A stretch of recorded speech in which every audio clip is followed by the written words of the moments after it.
Hi guys, Charis here. I'm in my awesome tree. Hopefully you can see me and hear me. It's a little breezy, so I've tried to nestle the camera where it seems like it might work to not get the wind and also to hear. But anyway, I'm back in the park, back in LA. The energy is very different here.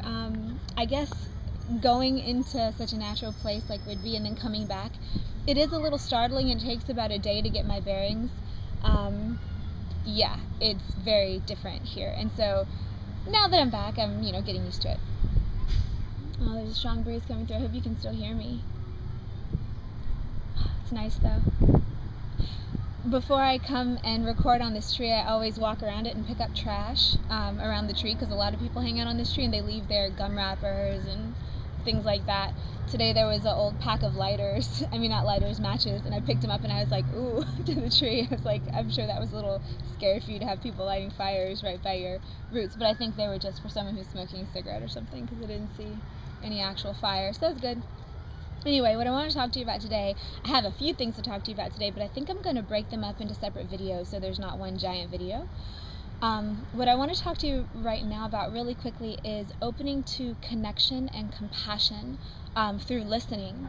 And I just spent the weekend with the best listener in the world, who actually writes books on listening and a blog on listening and brain neuroscience and all that kind of business. So I kind of was steeped in that for a couple days, and it really purifies everything, having a listening practice. So that was really beautiful. But also,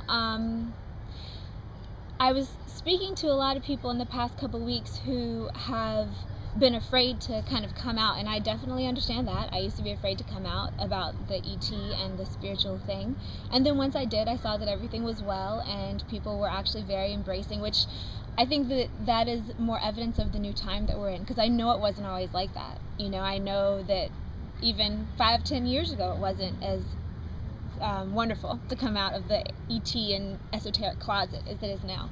So I'm very grateful for that. But also, I would just like to give you guys a little heads up, because there are so many people who are so willing to connect on a heart level, not romantically necessarily, but with friendship and with love and with embracing of this new community that's being formed of people who are openly esoteric and spiritual, and star-seeded and not star-seeded. So that is really amazing and something to definitely be taking advantage of, because I've had a lot of people tell me, wow, I really would love to connect with more people like this, but I'm afraid that people will be unkind to me. And that's a valid fear to have. But what I have also found in the past 2-3 weeks is that synchronicity is going nuts. So if you are feeling the need to connect, which a lot of people are right now, especially as old connections and old paradigms are getting broken down and flushed down the toilet and everything is all new, then the way to do it is to first set the intention to say, I would like more connection, I would like more community in my life, and then to listen to people that you meet, to follow your heart impulses, do things that maybe you haven't done before. I think it's a good idea to just be a yes person right now for the next little time period here, and whatever a new idea is presented to you as something to do or try, just to automatically say yes to it, because I think a lot of things are trying to come into our sphere that ordinarily haven't been in our sphere, so it'll be a new experience and something that you might not think of. Although, if you also get flashes of inspiration and desire to go do things, I would definitely recommend to go do them for that same reason. Anyway, so once you're in a new environment or talking to new people or all of the above, to really listen to them rather than, because I know it's sometimes scary to just put yourself out there and just to say, wow, well, I'm actually a really esoteric person and believe in all this metaphysical stuff and, law of attraction and da-da-da-da, because there is a danger of being labeled kooky, which a lot of people have had happen to them, including me. Luckily not much recently, and there's enough of the other side too to make it worth it to put myself out there, obviously, because I'm doing it.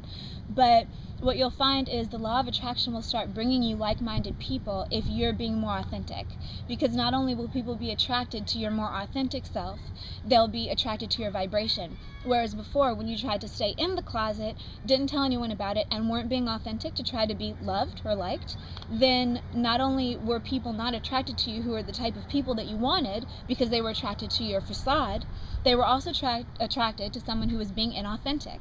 So that's also a type of person that would register and connect with someone who is inauthentic. So the more authentic you are, whether or not you're vocal, and for those of you who are nervous about coming out, don't be vocal. Just listen to people. Just talk to people. Be a friendly, open ear.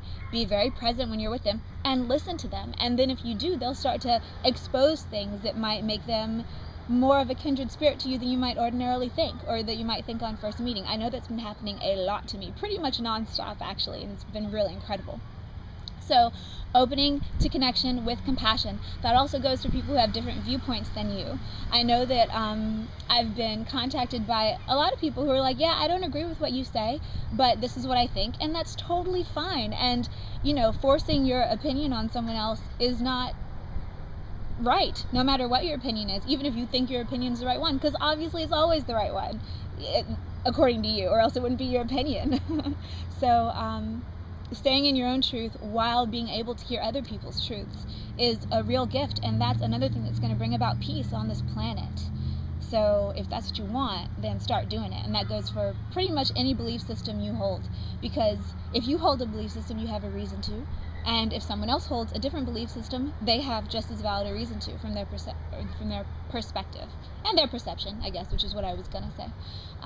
Anyway, so that's what I have for you today. Go out, give it a try, see what happens, and yeah, you know, just be really present and let the new paradigms start to solidify around you, the new ones of love and compassion and peace and fun and excitement because of joy and delight, rather than excitement because of drama and, oh, I got out of that in a nick of time, or, oh no, I'm going through this really difficult thing and so I'm going to ruminate on it forever, you know. So yeah, that's what I have. Go in peace, have a great day, and yeah, I'll be posting a couple more. I think right now I'll probably record another one on other things, so stay posted. There are a lot of really fun things on the periphery coming in, so I will see you soon.